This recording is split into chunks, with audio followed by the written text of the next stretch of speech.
అన్నతమ్ములు వాళ్ళ ఒక ఆస్తి గురించి చంపుకునే దాకా వెళ్తున్నారు. అన్నతమ్ములు మనస్పర్ధల వల్ల 8 ఏళ్ళు అయిందట అన్న ఇంటికి వెళ్ళి తమ్ముడు. ఇదేం దారుణం, ఇంకెన్నేళ్ళు బ్రతుకుతారో తెలియదు ఒక చిన్న ఇష్యూ మీద.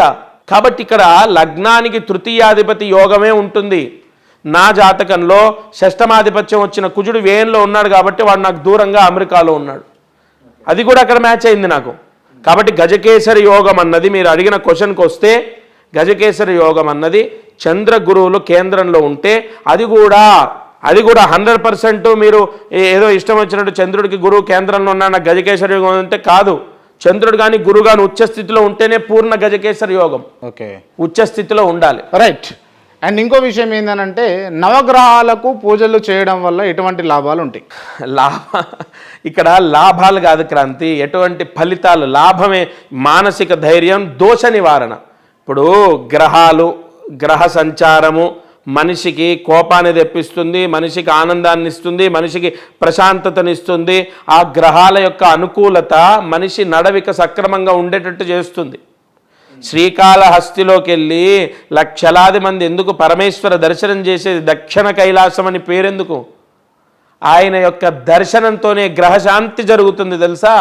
నవగ్రహాల యొక్క ఆరాధన. ఫలానా గ్రహము ఇప్పుడు రేపు గురువారం విశాఖ నక్షత్రం వస్తోంది. ఆ గురువారం విశాఖ నక్షత్రం రోజు గురువరిష్టేతు సంప్రాప్తే గురు పూజ అంచకారయేతు గురు ధ్యానం ప్రవక్ష్యామి పుత్రపీడో ఉపశాంతయే. ఈ స్తోత్రాన్ని 108 సార్లు పఠిస్తే ఎవరి జాతకంలో అయితే గురువు నీచలో ఉన్నాడో, గురువు రాహుతో కలిసి ఉన్నాడో, లేదా గురువు యోగకారకుడు కాదో వారికి ఆ దోష నివారణ జరుగుతుంది. గురువరిష్టేతు సంప్రాప్తే గురు పూజాంచకారయేత్ గురు ధ్యానం ప్రవక్ష్యామి పుత్రపీడోపశాంతయే. ఇది స్తోత్రం. ఇది ఎప్పుడు చదవాలి అన్నదే రహస్యం. రోజు నేను చదువుతానండి, రేపటి నుంచి నేను ఐఏఎస్ కొడతానా? ఇది నెక్స్ట్ నీ క్వశ్చన్. నేను అడిగేది ఏంటంటే ఇక్కడ పాయింట్, ఇక్కడ రహస్యం ఏంటంటే ఇక్కడ గురువు నక్షత్రంలో గురువారం వచ్చిన రోజున ఈ 108 సార్లు ఈ గురుగ్రహం యొక్క స్తోత్రాన్ని పఠిస్తే విశేష యోగం. ఇక్కడ ఈ రహస్యం అన్నదే జ్యోతిష్య శాస్త్రం. నక్షత్ర గ్రహ రాశి కలయిక. ఓకే, అది ప్రిడిక్ట్ చేయడమే మేము చేసేదంతే. దాన్ని వివరణ చేయటం, దాన్ని బోధించడం.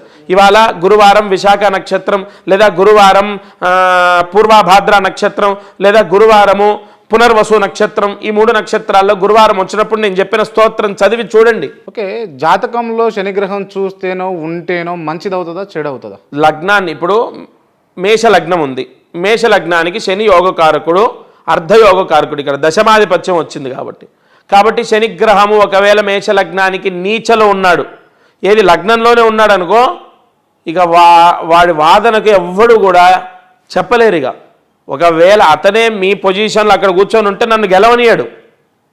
నేనేం చెప్పినా నేను చెప్పిందే రైట్ అంటాడు. ఇక మూర్ఖత్వం, మూర్ఖం అంటే చెడ్డగే కదా, మంచి కాదు. అదే శని మళ్ళీ సప్తమంలో ఉచ్చస్థితిలో ఉంటే నలుగురి మాట వింటాడు, మళ్ళీ ఆయన సొంత నిర్ణయం ఆయన తీసుకుంటాడు, తెలివిగా వ్యవహరిస్తాడు. ఇక్కడ జాతకంలో శని ఉంటే అని భయపడొద్దు. శని పూర్ణంగా నష్టాన్నే ఏం తీసుకురాడు.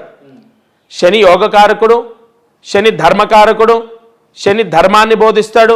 శని వచ్చినప్పుడు అసలు జీవితం అంటే ఏంటో తెలుస్తుంది.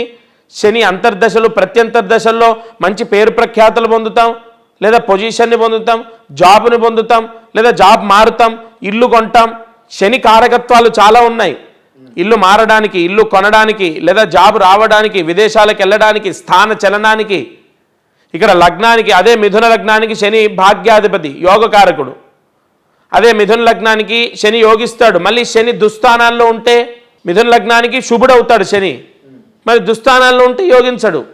కాబట్టి ఇక్కడ శని ఎక్కడ యోగిస్తాడు, శని ఎక్కడ దోషము అన్నది వాళ్ళ లగ్నాన్ని జాతకాన్ని బట్టి ముడిపడి ఉంటుంది. ఓకే, ప్రస్తుతం వృశ్చిక రాశి, మీరు ఒక పాయింట్ ఇన్ని మాట్లాడాం కదా, వృశ్చిక రాశి వారికి శని పూర్ణ దృష్టి, దశమ దృష్టి వృశ్చిక రాశి పైన పడింది. ఈ వీడియో చూసే వాళ్ళు ఉన్న వృశ్చిక రాశి వాళ్ళు అవును కదా నా జీవితం ఇలానే ఉంది అనుకుంటారు. చూడండి ఏంటి అంటే ఇక్కడ వృశ్చిక రాశికి ఏమైపోయింది, రాహు షష్టమంలో ఉన్నాడు, గురువు షష్టమంలో ఉన్నాడు. ఇక్కడ ఈ రాశికి శని చతుర్థంలో ఉండి దశమ దృష్టితో రాశిని చూస్తున్నాడంటే అర్ధాష్టమ శని. చాలామంది జాబులు కోల్పోతున్నారు వృశ్చిక రాశి వారు, చాలామంది డబ్బు పోగొట్టుకుంటున్నారు, వ్యాపారంలో నష్టాలు ఎదురవుతున్నాయి.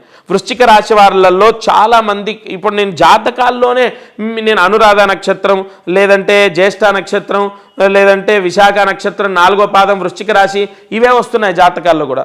వృశ్చిక రాశి అంటే అమ్మ మీకు ఉద్యోగం సమస్య అని నేనే అడుగుతున్నాను, ఎందుకంటే అది ఫిక్స్ అయిపోయింది. అలాంటి పరిస్థితి శని వచ్చాక, శని మారాక, శని దృష్టి దశమ దృష్టి పూర్ణ దృష్టి, శని తృతీయ దృష్టి ప్రథమ దృష్టి, శని సప్తమ దృష్టి ద్వితీయ దృష్టి, శని దశమ దృష్టి పూర్ణ దృష్టి.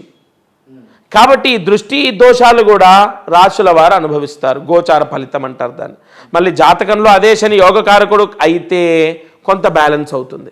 ఈ గోచారంలో కొట్టిన దెబ్బ ఏం చేస్తుంది, వెంటనే వేరే జాబు ఇప్పించడం, లేదంటే ఆ జాబులోనే కొంత వర్క్ ప్రెషర్ పెరగడం, లేదంటే తుదిలో ఇప్పుడు బండి కింద పడ్డాను కానీ నాకేం కాలేదు, బండి డ్యామేజ్ అయింది అంటూ ఉంటారు.